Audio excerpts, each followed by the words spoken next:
دو ہدایت کی شکلیں، یہ بہت اہم بات ہے۔ جب کسی کو اللہ کی طرف سے ہدایت توفیق ملتی ہے تو کیسے ملتی ہے، اس کی شکل کیا ہوتی؟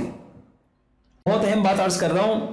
اللہ کی طرف سے کسی انسان کو جب ہدایت ملتی ہے تو شرح صدر اللہ کر دیتے ہیں، اس کا سینہ کھول دیتے ہیں، اس کے دل میں ایک خاص نور ڈالا جاتا ہے جس کی وجہ سے وہ بڑی بشاشت اور آسانی کے ساتھ دین پہ چلتا ہے۔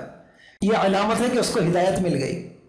نماز کا وقت آتا ہے، جیسے انسان کو سخت بھوک کی حالت کے اندر کھانے کی طرف رغبت ہوتی ہے، اس کو کوئی مشقت نہیں پیش آ رہی، سخت نیند کے وقت ایک انسان کو نیند کی رغبت ہوتی ہے، اللہ جس خوش نصیب کو ہدایت دیتے ہیں اس کو اللہ کے حکم پورا کرنے کی رغبت ہوتی ہے۔ نماز کے وقت اس کا دل لپکا ہوا ہوتا ہے کہ بس میں جاؤں اللہ کا اس حکم کو پورا کروں۔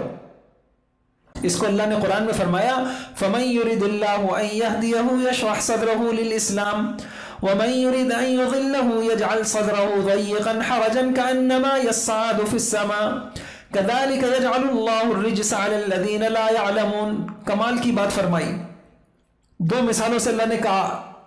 اللہ تعالیٰ نے فرمایا جس کا سینہ شرح صدر کر دیتا ہوں دین اس لیے اور اسلام کے لیے، اس کے لیے دین پہ چلنا آسان ہو جاتا ہے، جیسے پھولوں کی سیج پہ کوئی چل رہا ہو۔ اور جس کو گمراہ کرتا ہوں تو کیا کرتا ہوں، اس کے لیے دین پہ چلنا اتنا مشکل ہوتا ہے جیسے کوئی آدمی پہاڑوں پہ چڑھ رہا ہو۔ آپ میں سے کسی شخص نے کوئی پہاڑ، جیسے پکنک پوائنٹ ہوتے ہیں، گھومنے کی جگہ ہوتی ہے، کوئی پہاڑوں پہ چڑھا ہو، اس کو اندازہ ہو کہ ایک ایک قدم پہ انسان کے سانس پھولتے ہیں اور ایک ایک قدم اٹھانا انسان کو بھاری معلوم ہوتا ہے۔ تو جن لوگوں کے پاس ہدایت نہیں ہوتی ان کے لیے نماز پہ آنا اتنا بھاری محسوس ہوتا ہے جیسے پہاڑ پہ چڑھنا۔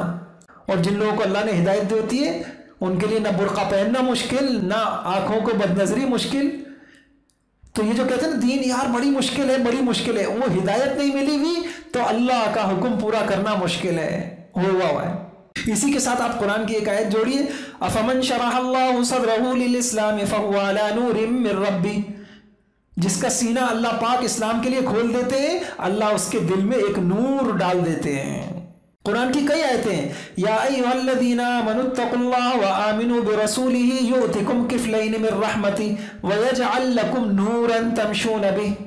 تو اس بات کا خلاصہ کیا ہوا، میں عرض کرتا ہوں کیسے کسی کو ہدایت ملتی ہے، میں کیسے پہچانوں کہ میں ہدایت پہ ہوں؟ اگر اللہ کے حکم پورا کرنے میں دل کو بوجھ محسوس نہیں ہو رہا، فرحت محسوس ہو رہی ہے، خوشی ہو رہی ہے، اس کا مطلب ہے بڑی ہدایت ملی ہوئی ہے، الحمدللہ۔ یہیں سے ایک بات اور بھی آپ کو سمجھ میں آ گئی، انسان کی آسان، اب آپ کے سامنے باتیں کھلتی چلی جا رہی ہیں، بات آسان ہو گئی۔